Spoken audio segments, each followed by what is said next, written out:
Hello again, this is Matt, and we are picking up where we left off on our stone floor texture tutorial. If you did everything right, you should have something that looks similar to this. We've already liquefied and hopefully came up with a somewhat realistic cobblestone texture. So what we're planning on doing next is we're going to add some color to this layer, and we're also going to do some shadows and highlights to make these stones look a little bit more realistic. So let's start by selecting our grout layer and our magic wand tool, and we're going to select almost all of the stones. The reason why we're not going to do this is kind of a time-consuming process, so we're not going to waste a lot of time adding too many details to the stones, and we're only going to do details on some of them because since we're making this a seamless texture, we're not going to be even having these stones in the final project. So go ahead and start by selecting the cornerstones, and any stone that comes in contact with the outside border we're going to leave out of our selection.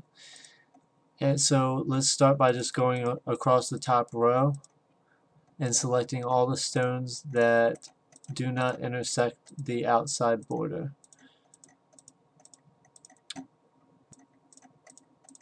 Alright, and once we've got all of our stones selected, if they intersect, as long as there's a closed border around them, it's okay to have them selected. Once we have all of them selected, what we're going to do is we're going to go up to select, and we're going to expand our selection by 2 pixels, and then we're going to right click, select inverse, and now we're going to go down and create a new layer, and we're going to name this stone mask. We're going to drag this layer down just above our layer 1, and we're going to hit shift F5, and we're going to fill this layer in with our foreground color. I'm going to pick our swatch from our old color right here and fill it in. Shift F5. And if you did it correctly, it should look something like this. Now what this is going to do is it's basically going to keep us from coloring on these stones when we turn this into a mask. So let's deselect and hold down your Alt key and click in between the stone mask and the layer 1, and what that's going to do is use the stone mask layer to, or it's actually going to make the stone mask layer mask for layer 1.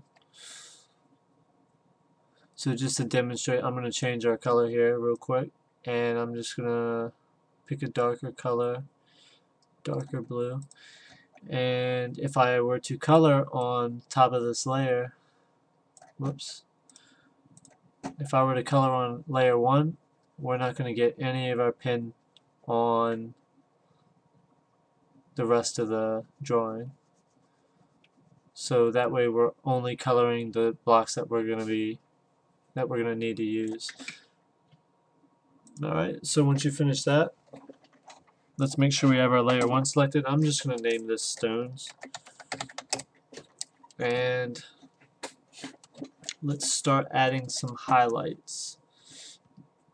Now, if you're real tedious with this stuff and you're worried you'll mess up, you can always create another layer, or actually you can just take this layer and duplicate it up here,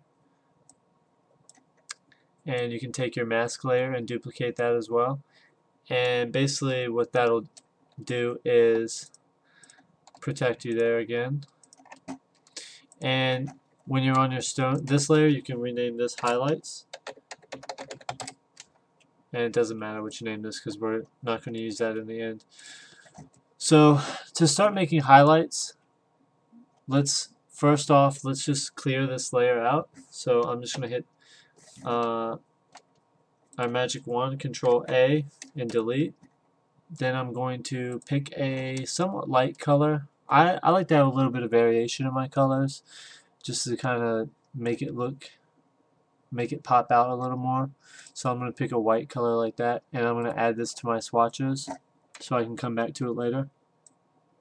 And we're going to use our brush tool. We're going to turn the hardness all the way down and make sure your flow and opacity is at 100%.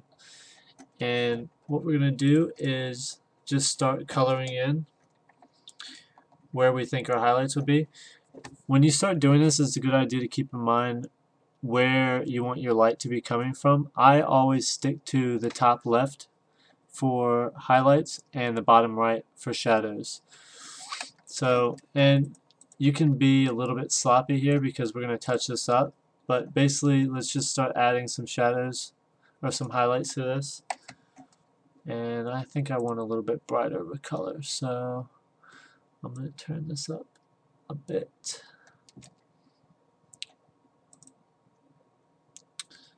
Maybe add some more blue to it. There we go. Alright, so start coloring on top of here.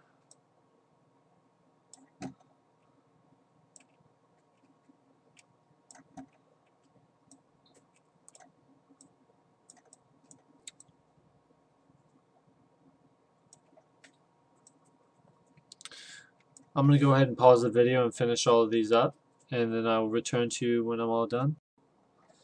Okay, once you're done, hopefully yours looks like mine does here. What we're going to do now is we're just going to sharpen up these shadows by erasing the outside border of them. So go ahead and select your eraser tool. Make sure your size is down anywhere between 4 to 6. I'll just use 5. Hardness is at 100%, as well as opacity and flow. Once you have that set up, we're going to start erasing our shadows on the outside.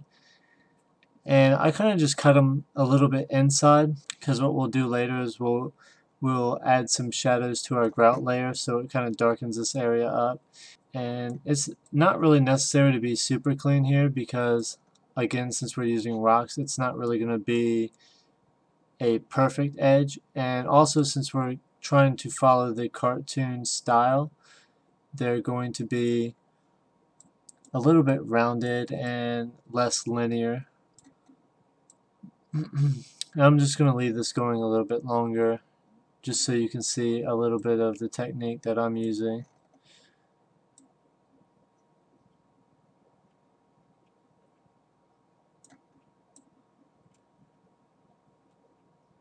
And remember to keep a little bit of variation in here as well. That way all your stones don't start to look the same. Alright. You also notice that some of my stones toward the bottom I started adding highlights in unusual areas. Keep in mind you don't always have to have the same. Again, like the variation is really what's key here, and so you don't always have to have the same areas highlighted. We're using a reference image that will also help you kind of get an idea of what you can do to make it look a little bit better. Like some of these finer highlights we'll add in later on, but the main idea is just get the structure of the rocks.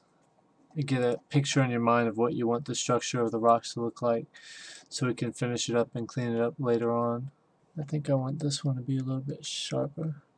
Alright, I'm going to go ahead and pause here and then we can pick it up once I've finished. I wanted to show you one more thing before we go on, and the reason why I didn't show you this before is it's actually better to use in the shadows. It comes out better, but you can kind of use the same technique with the highlights.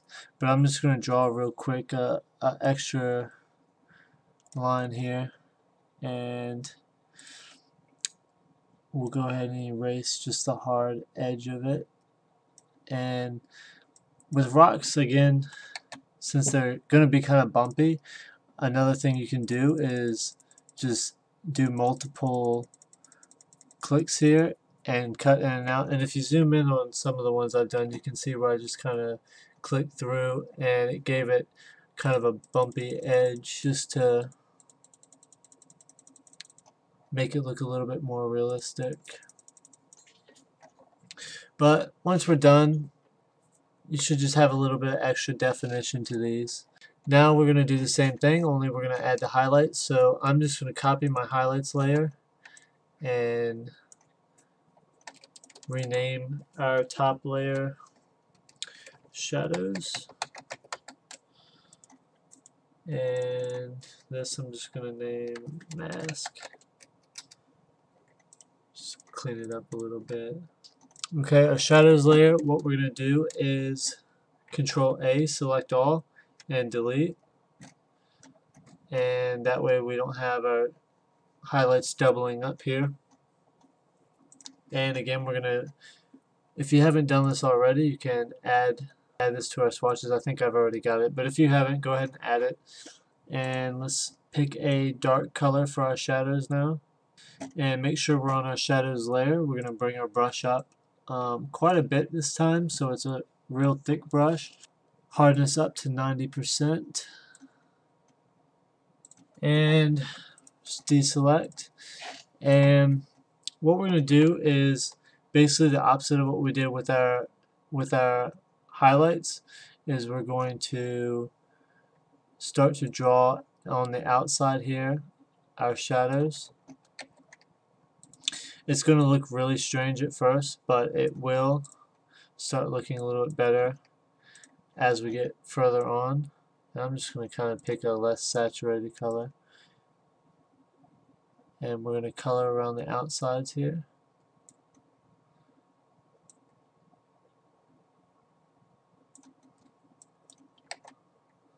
Make sure we're staying to our bottom left, or bottom right, sorry.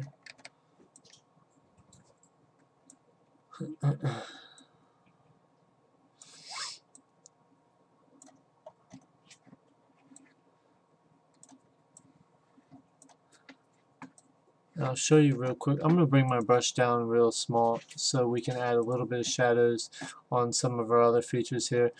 Let's make it a little bit smaller. On some of these spots there's going to also be extra shadows. And it's okay if this looks odd at first, because after we're finished we're going to bring our opacity way down. And I guess our shadows layer would probably be better off if it was underneath our highlights layer. It doesn't matter too much, but just for the sake of doing it properly, just some organizing. And we'll fix our brush back to 14, 15, up in there. Go ahead and finish adding all your shadows, and when we get back I'll show you my completed result in a moment here. Once we finish, we'll have something that looks like this, and we're going to just repeat the process. We're going to clean up our shadows a little bit. It's important to use a smaller brush here so we can kind of smooth out the edges without taking too much out of the shadow. We want to have a pretty broad shadow because when we bring the opacity down, we still want the shadow to be pretty evident. And like I said, right now it looks very strange, but once you turn down the opacity, it's going to look a lot more normal. Alright, finishing up here, I've basically cut out most of my shadows, and I added another little feature in here. So I'm going to just erase the rest of this and kind of smooth it out just to give it less definition here. Alright, and if you haven't ever messed with the opacity, it's real easy. All you have to do is go select the layer that you're working with, and you're going to go up to opacity here, and you can either type in a number, you can click and drag over the word opacity and it'll let you bring it down so you can see how it will make a little bit of a difference. And I usually like to stick to 20%, but I kind of want mine to stand out a little bit more, so I'll bring it up a little bit. But you just figure out where it looks good for you. A good rule of thumb is just lower numbers, and you can see my features here came out pretty decent. Alright, that's the end of this video. In our next video we're going to merge these layers and we're going to begin to start painting on these. If you have any questions, feel free to post comments or suggestions in the comment box. And if you like my videos, also feel free to subscribe.